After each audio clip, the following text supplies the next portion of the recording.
à Mademoiselle Rivière, à Paris, le 16 janvier 1697.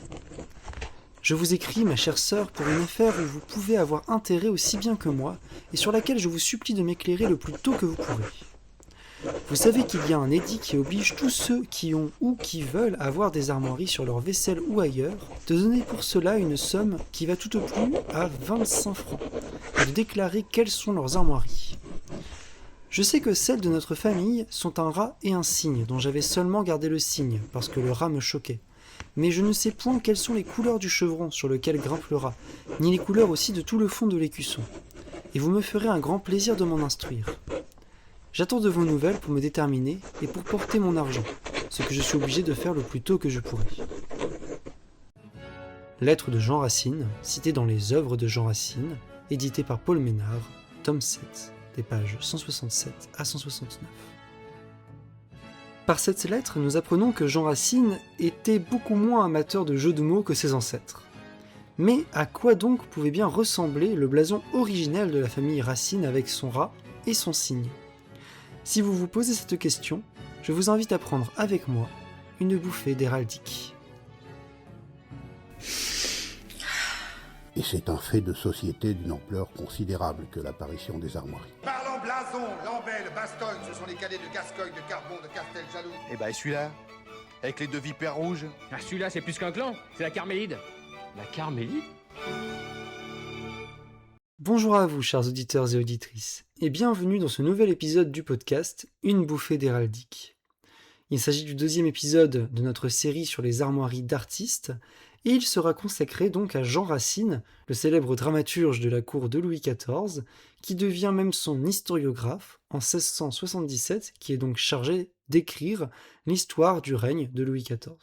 Comme d'habitude, vous trouverez la bibliographie et les illustrations utilisées sur les réseaux sociaux et en description de cet épisode. Cette lettre, que je vous ai citée en introduction, est un des témoignages directs des implications de l'édit de novembre 1696, dont j'ai déjà parlé dans plusieurs épisodes d'introduction, et qui institue donc une obligation de déclarer ses armoiries, et l'obligation aussi de payer une taxe afférente, qui s'élève, comme le dit la lettre, à 25 francs pour la plupart des particuliers. Mais pour déclarer les armes de sa famille, encore faut-il les connaître, et c'est donc la motivation de cette lettre de Jean Racine datée du 16 janvier 1697. Malheureusement, nous ne conservons pas la réponse de la sœur de Jean Racine, mais seulement le résultat de cette demande, c'est-à-dire les armoiries que Jean Racine va faire enregistrer dans le deuxième volume parisien, le 24e de l'Armorial d'Hozier, à la page 1251, qui se blasonne d'azur au signe d'argent becqué et membré de sable, c'est-à-dire dont le bec et les pattes sont noirs. Aux côtés de ces armoiries sont représentées celles de sa femme, Catherine de Romanée, sur lesquelles nous reviendrons. On voit donc que, sur ces armoiries de Jean Racine, le rat, mais aussi le chevron mentionné dans la lettre, ne sont plus représentés. Et la question que je me pose, moi personnellement, en tant que grand amateur de jeux de mots, qui trouve génial ce jeu de mots du rat et du cygne qui font Racine, je me demande, bien entendu, quel était le blason originel.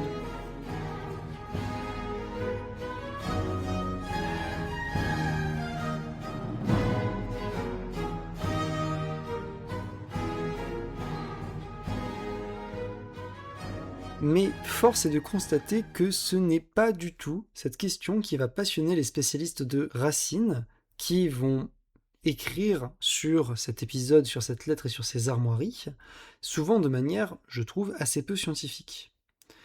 Le premier article sur la question est publié par Jean Dubu en 1988 dans la revue XVIIe siècle. Il y fait un premier tour de la question avec un jugement très subjectif et, je trouve, assez peu pertinent, contre les ancêtres de Jean Racine qui ont choisi ce jeu de mots. Mais d'une part, les ancêtres de Racine connaissaient-ils le jeu délicat des emblèmes ? Savaient-ils même le latin ? De l'autre, à tant de lieux métriques et aussi psychologiques de la capitale et de la cour, pouvaient-ils imaginer les embarras littéraires, les polémiques futures de leurs descendants encore à naître ? Ils avaient opté pour la mode de leur époque, le rébus. Puis plus tard, le bon goût du poète se manifeste sans doute par l'élimination du rat. On voit donc ici clairement une sorte de mépris pour déjà le principe du rébus et du jeu de mots, et aussi un mépris tout parisien pour la province, alors même que la famille de Jean Racine est originaire de La Ferté-Milon, qui n'est quand même qu'à 1 heure actuellement en train de Paris, tout au sud de la Picardie.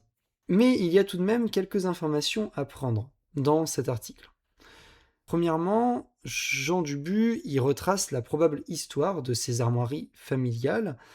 Il note ainsi qu'une tradition fait remonter ces armoiries et l'anoblissement de la famille Racine à l'arrière-grand-père de Jean Racine à la fin du XVIe siècle au cours d'une carrière militaire. Nous y reviendrons. Jean Dubu y raconte aussi l'histoire de la modification de ces armoiries. En vérité, et comme le dit Jean Racine dans sa lettre, l'auteur avait déjà choisi le signe avant l'édit de 1696, au moins depuis 1683. Je sais que celles de notre famille sont un rat et un cygne, dont j'avais seulement gardé le cygne parce que le rat me choquait. Et cela est assez visible dans l'édition de Paul Ménard, que j'ai cité en introduction, car celui-ci donne des informations sur les sceaux qui sont attachés aux lettres du poète. Ainsi, on retrouve dès 1683 un sceau attaché à une lettre du 28 septembre adressée à Mademoiselle Rivière, donc la sœur de Jean Racine. On retrouve donc attaché à cette lettre un écu au cygne supporté par 2 oiseaux de proie. Et cet écu est ensuite utilisé alternativement avec un deuxième sceau représentant un écu au cygne, cette fois-ci sans les oiseaux de proie.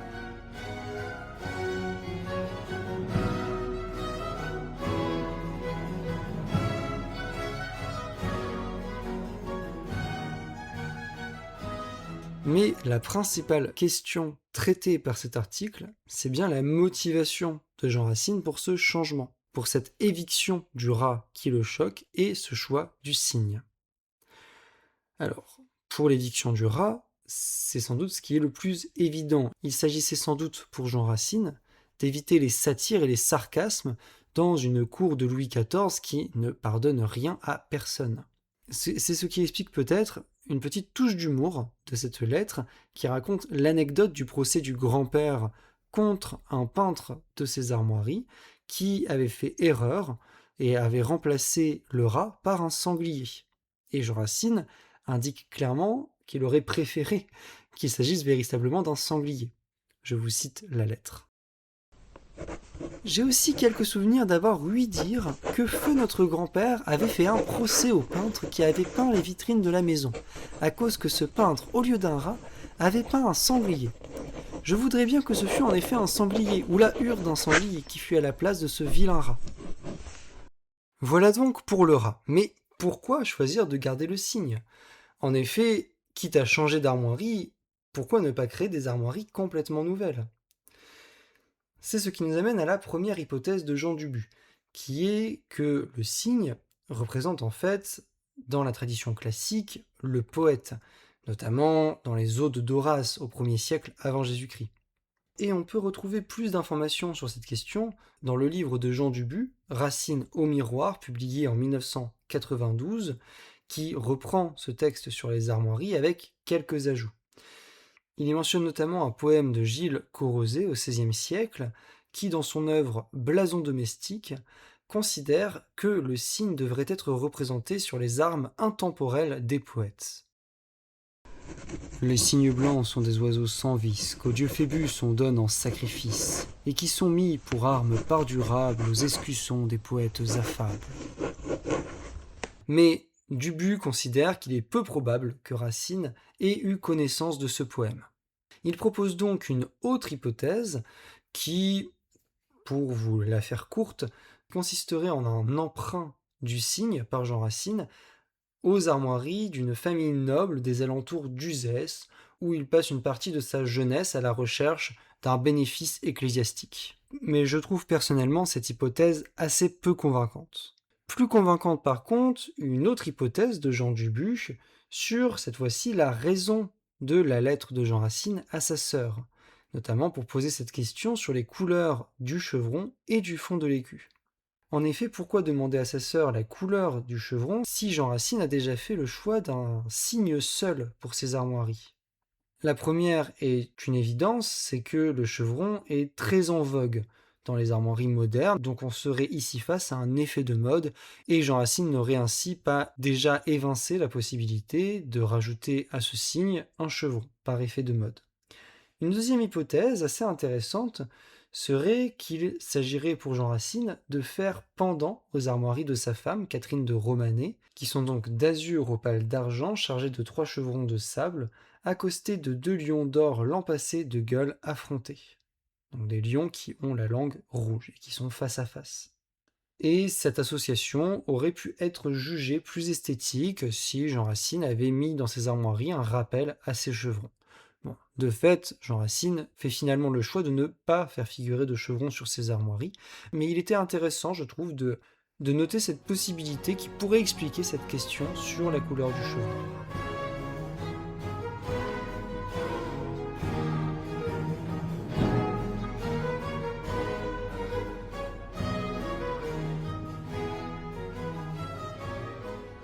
Il existe ensuite un second travail sur cette question, publié par Jacques Berthold dans le dernier chapitre de son ouvrage « Des rats et des ratières, anamorphose d'un champ métaphorique de Saint-Augustin à Jean Racine » et publié en 1992. Alors cet ouvrage est beaucoup plus abscon que l'article de Jean Dubu, et de nouveau, la principale question qui est abordée dans les 30 pages de ce chapitre dédié à Racine, c'est bien la cause, l'explication de ce changement, de cette modification des armoiries familiales par Jean Racine. Un problème mérite cependant d'être posé, celui du processus qui a pu conduire le jeune Jean Racine, tourmenté indubitablement par la duplicité d'un nom éclaté, jusqu'au stade de sérénité et d'unification du moi qu'il atteint en 1696 lorsqu'il peut considérer qu'il s'est débarrassé de son rat et qu'il accepte de se reconnaître tout entier dans le seul signe. Vous le voyez ici, on a affaire à un discours extrêmement psychologisant sur Racine. Et ce discours s'appuie notamment sur l'étude de son œuvre Phèdre, datée de 1677, qui est un de ses plus grands succès à l'époque, et où Jacques Berthold voit un parallèle entre la dyade Phèdre-Hippolyte, qui représente selon lui une dyade entre la monstruosité et la noblesse, et la supposée, je cite, biformitas de Racine, donc sa biformité, si l'on n'est pas un immense pédant qui cite des termes latins à tout bout de champ pour absolument rien. Donc une supposée biformité de Racine entre le rat et le cygne, le rat monstrueux et le cygne majestueux. Mais cette étude est en vérité une coquille vide. Le seul argument qui pourrait permettre, selon cet auteur, de prouver cette biformité de Racine, c'est un cantique de l'auteur qui est cité par Jacques Berthold, qui dit, je cite, « Je trouve 2 hommes en moi, l'un tout esprit et tout céleste, et l'autre par son poids funeste me tient vers la terre penchée. » Mais en vérité, loin de montrer une biformité propre à Racine, ce cantique se comprend tout à fait et est tout à fait normal dans la religion catholique de l'époque, qui donne une grande importance à la tension entre le corps terrestre et l'âme céleste. Et en outre, il oublie certaines sources importantes, et notamment le fait que ce choix ne date pas de 1696, mais est bien plus ancien et date de 1683, comme le montre l'évidence des Sceaux, et comme l'avait déjà noté Jean Dubu, à partir donc de cette édition de Ménard que je vous ai citée. Jacques Berthold conclut donc cette démonstration à la page 197 de son ouvrage. À mesure que Racine progresse dans la maîtrise de son art et que s'élève l'édifice majestueux de son œuvre, le signe racinien, un signe du sublime, semble se hisser toujours plus haut vers les cieux. Mais à cet envol s'oppose la course parallèle d'une seconde partie de lui-même, progressant dans les souterrains dans l'approche asymptomatique d'une monstruosité hyperbolique, que ne pourra plus, en sa limite idéale, héberger l'édifice de la tragédie classique. Cette part de lui complémentaire, qui n'est pas signe, porte un nom providentiel chez Racine, c'est le rat.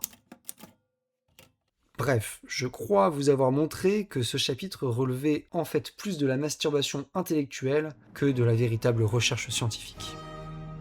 Victoriae Mundis et Mundis Lacrima. Enfin, ça veut absolument rien dire, mais je trouve que c'est assez dans le ton.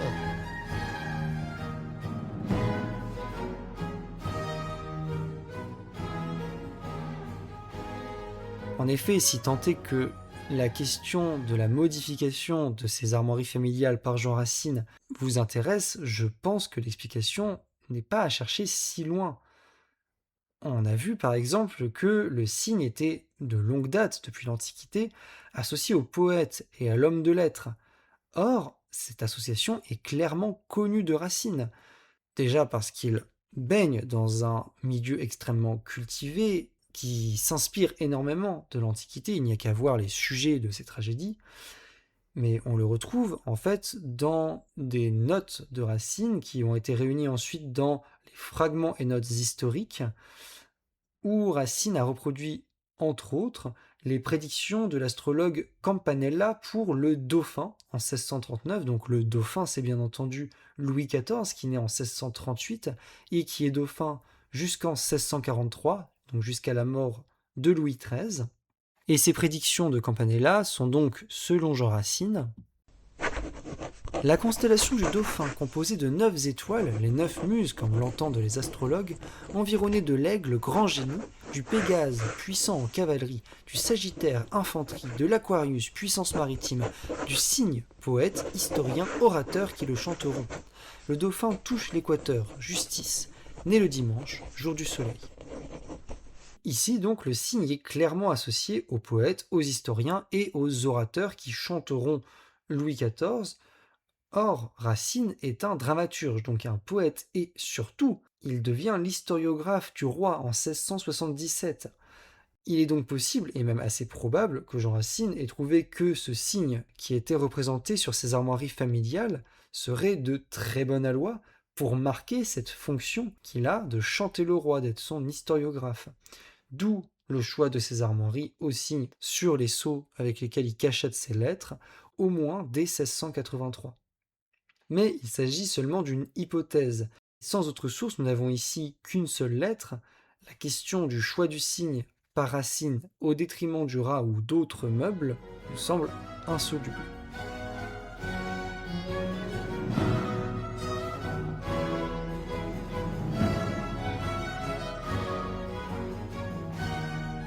Ainsi, il me semble beaucoup plus intéressant et peut-être même plus possible de trouver quel était le blason d'origine de la famille Racine, dont la légende rapporte l'anoblissement à la fin du XVIe siècle, selon Jean Dubu. Mais pour cela, il nous faut recourir à des biographies de Racine, comme celle de Georges Forestier, publiée en 2006, qui nous donne plus d'informations sur la vie de cet auteur et aussi sur la vie de sa famille. La famille Racine est donc une famille de notables de La Ferté-Milon, dans l'Aisne, qui détient depuis le XVIe siècle la présidence ou le contrôle du grenier à sel, ce qui n'est pas une charge anodine. Ce sont eux qui sont chargés du prélèvement de la gabelle, la taxe sur le sel, pour le roi, et la gabelle est une des taxes les plus importantes dans la société d'Ancien Régime. Et cette famille ne va avoir de cesse de jouer sur sa réputation de noblesse. Ainsi, lorsque, en 1696, Jean Racine achète la charge de conseiller secrétaire du roi, il a besoin d'une déclaration de moralité. Et dans cette déclaration de moralité, son ami Charles de Cartigny va évoquer la distinction de sa famille sous les règnes de Henri III et Henri IV. Et à ce titre, il va s'appuyer sur la légende plus ancienne de l'anoblissement de l'arrière-grand-père de Jean Racine, puis de la noblesse du grand-père et du père de Jean, qui commencent tous deux une carrière militaire, dont pour le père de Jean Racine comme cadet dans le régiment des gardes, qui est une place qui est réservée aux nobles. Jean Racine va donc ensuite jouer sur cette réputation de noblesse. Par exemple, il va nommer sa sœur, Marie, Madame Racine dans ses lettres, donc dans un usage aristocratique de Madame, et ce jusqu'en 1676. Car alors, Marie va se marier avec Antoine Rivière, d'origine roturière. Et alors, Marie n'est pour Jean Racine plus que Mademoiselle Rivière, et non plus Madame Racine. Elle est en quelque sorte déchue de cette noblesse revendiquée du fait de son mauvais mariage. Ma chérie, il faut que tu arrêtes de repousser tous les prétendants qui se présentent. Selon la loi, tu dois avoir épousé un prince avant ton prochain anniversaire. La loi est mauvaise. Mais surtout, Jean Racine va réussir à être assurément anobli dès 1674, lorsqu'il obtient la charge de trésorier de France, et encore plus assurément en 1690, lorsqu'il devient gentilhomme ordinaire de la maison du roi. À ce titre, Jean Racine devient vraisemblablement le chef de sa famille, car il est le plus haut placé. Et le reste de la famille Racine va donc le suivre lorsqu'il fixe les armoiries de la famille en 1696 dans l'armorial d'Hozier. Par exemple, son oncle, le frère cadet de son père, Claude Racine, va faire enregistrer à la page 409 du 32e volume de l'armorial, dédié à la généralité de Soissons, des armoiries d'azur au signe contourné d'argent. Donc le signe est tourné vers Sénestre de l'Écuste, c'est-à-dire notre droite, c'est-à-dire qu'il n'est pas dans la position normale des animaux qui sont en général tournés vers dextre de l'écu, comme sur les armoiries de Jean.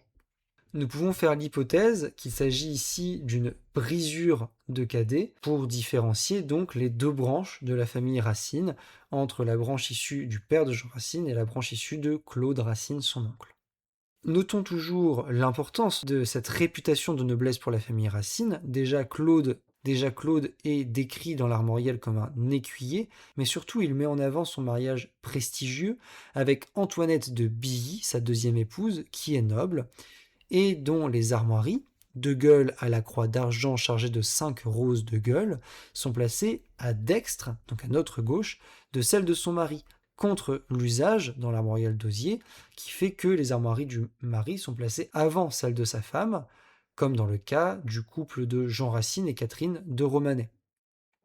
Mais ce signe se retrouve aussi sur les armoiries du beau-frère de Jean, ce fameux Antoine Rivière, le roturier, qui se fait recenser à la page 93 du même volume que Claude Racine, en tant que grenetier du grenier à sel de la Ferté-Milon, du fait sans doute de son mariage avec Marie Racine. Les armoiries qu'il fait enregistrer ne sont pas exactement les mêmes que celles de Jean, mais elles sont d'azur au signe d'argent, soutenues par une rivière ondée d'argent et surmontée d'un angelot d'argent. Donc ici, Antoine Rivière rappelle clairement les armoiries de son noble beau-frère, très en vue à la cour, mais, et il s'agit ici d'une hypothèse, il semblerait qu'il rappelle aussi sur ses armoiries les patronymes de ses parents, Rivière pour son père, avec la rivière qui soutient le signe, et Angelôme pour la mère d'Antoine, Angelôme, Angelot, encore une fois, un jeu de mots, ce qui ferait de ces armoiries des armoiries en partie parlantes, et un véritable arbre généalogique. Mais il ne s'agit ici que d'une hypothèse.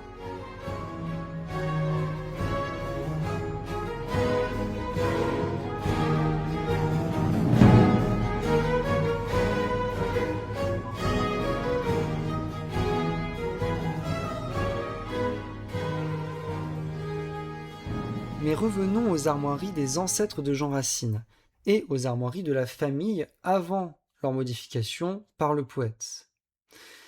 Nous avons de nouveau quelques indices sur ces armoiries dans la lettre de Jean à Marie Rivière par laquelle débute notre enquête. Notamment lorsque Jean Racine donne des pistes à sa sœur pour retrouver ces armoiries. Je crois que vous trouverez nos armes peintes aux vitres de la maison que mon grand-père fit bâtir et qu'il vendit à monsieur de Laclais. J'ai ouï dire aussi, à mon oncle Racine, qu'elles étaient peintes aux vitres de quelque église. Priez monsieur Rivière de ma part de s'en mettre en peine et de demander à mon oncle ce qu'il en sait, et de mon côté je vous manderai le parti que j'aurai pris là-dessus. Premièrement donc, ces armoiries auraient été peintes sur les vitres de la maison du grand-père de Jean et de Marie, qui a ensuite été vendue à monsieur de Laclais. C'est pour les vitres de cette maison que le grand-père de Jean Racine fait un procès au peintre qui a remplacé le rat par un sanglier. Cette vente a sans doute lieu en 1640, et il s'agirait donc de la maison située à l'époque au 14 de la rue de la Pêcherie, qui devient, au moins au XIXe siècle, la rue Saint-Vaast, selon Paul Ménard dans son édition des œuvres de Jean Racine. Or, une maison est toujours debout aujourd'hui au 14 de la rue Saint-Vaast à La Ferté-Milon, et elle est indiquée par une plaque commémorative comme étant la maison dans laquelle Jean Racine a vécu ses premières années d'enfance. Deuxième information, ces armoiries sont aussi peut-être peintes dans les églises alentours, et Jean Dubu fait par exemple l'hypothèse qu'elles auraient été peintes dans l'église Saint-Nicolas de La Ferté-Milon, qui est le lieu d'inhumation du père en 1643 et du grand-père en 1649 de Jean Racine. Pour en avoir le cœur net, j'ai pris contact avec l'association Jean Racine et son terroir qui gère le musée Jean Racine à La Ferté-Milon. Et je remercie à ce titre Monsieur Véron et Madame Beaujard d'avoir bien voulu répondre à mes questions. Mais malheureusement, il ne reste aucune trace à La Ferté-Milon de ces armoiries. La maison de la rue Saint-Vaast a subi beaucoup de modifications, de même que les églises de la commune, depuis le XVIIe siècle. Et à moins de découvrir d'autres sources, il n'est donc pas possible non plus de retrouver les armoiries originelles de la famille Racine.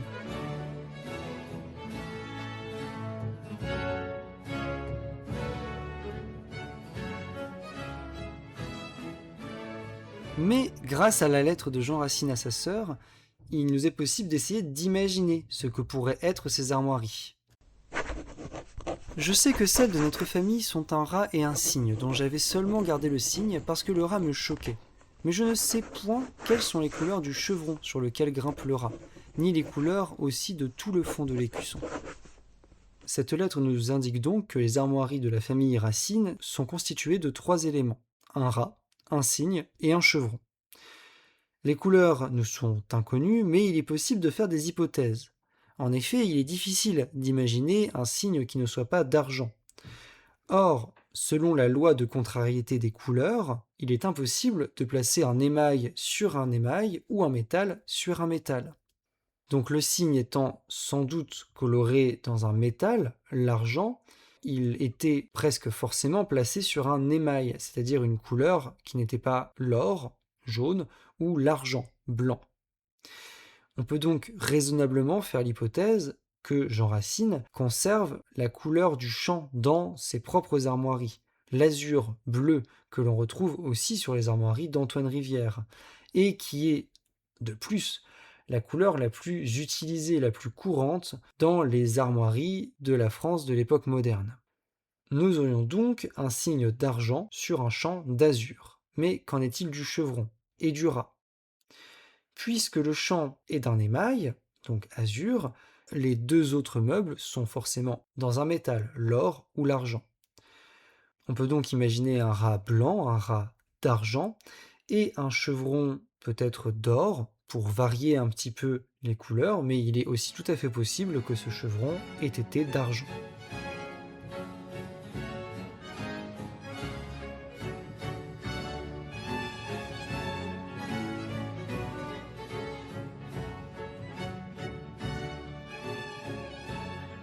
Bien, maintenant que nous avons fait cette hypothèse sur les couleurs, qu'en est-il de la composition de ces armoiries, c'est-à-dire de la position des meubles entre eux?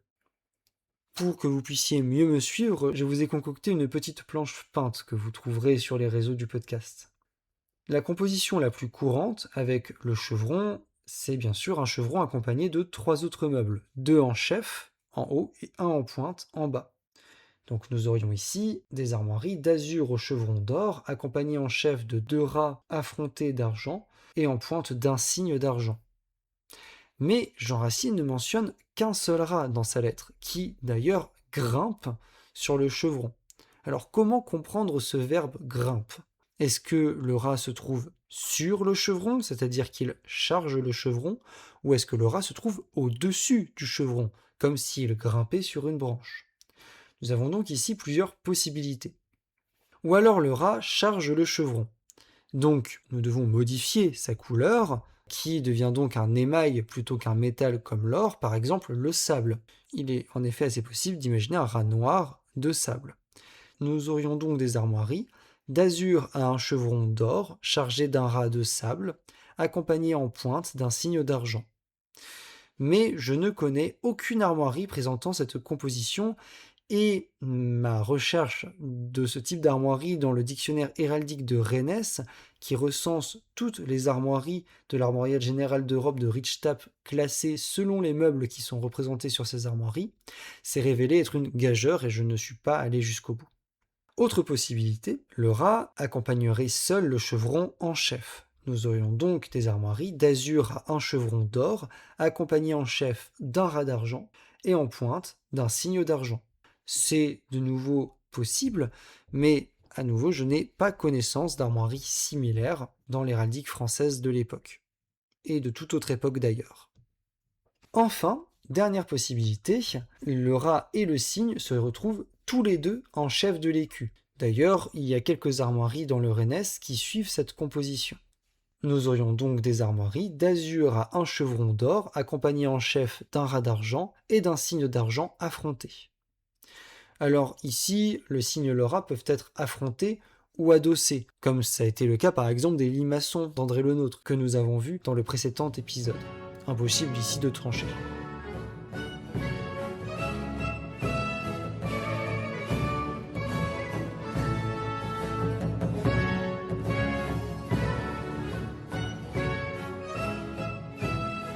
Ainsi donc, nous ne pouvons avoir aucune certitude sur les armoiries originelles de la famille Racine. Nous sommes réduits ici à des hypothèses, comme souvent en histoire d'ailleurs.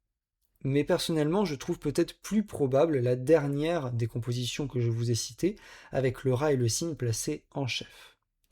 Pour l'autre question qui a occupé la première partie de notre épisode, c'est-à-dire les raisons du choix du cygne par Racine au détriment du rat, vous avez compris que j'étais loin d'être convaincu par les explications parfois extrêmement psychologisantes proposées auparavant. Et en vérité, nous sommes toujours réduits à des hypothèses. Mais il est tout à fait possible que Jean Racine ait écarté le rat car il le jugeait peu noble et trop propice à la satire, et qu'il ait préféré le cygne, d'autant plus que cet oiseau est considéré comme un symbole des poètes et des historiographes, ce qu'il est dans les deux cas.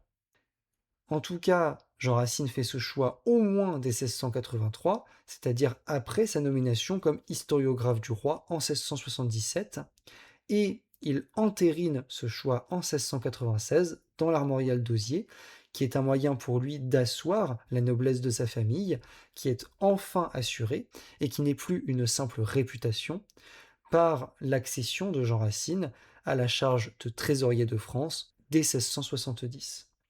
À ce titre, Jean devient le chef de sa famille et le cygne de ses armoiries est ensuite repris par son oncle Claude et par son beau-frère Antoine Rivière.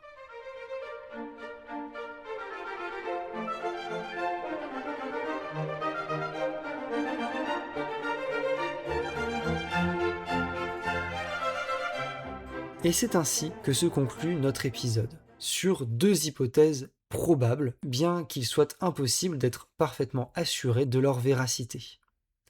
Mais peut-être qu'un jour nous aurons accès à plus de sources, et à ce titre je ferai sans aucun doute une petite virée à la Ferté-Milon pour aller visiter le musée Jean Racine et les églises des environs à la recherche tout de même de ces armoiries. Ou alors peut-être que nous retrouverons plus tard et que seront publiées d'autres correspondances ou d'autres sceaux utilisés par Jean Racine. Mais en attendant, je vous souhaite une excellente continuation et nous nous retrouvons le mois prochain pour un nouvel épisode sur un artiste beaucoup plus récent qui a vécu pour sa part au XIXe siècle dans le dernier épisode de cette série sur les armoiries d'artistes. Je vous dis donc à bientôt pour une nouvelle bouffée d'héraldique.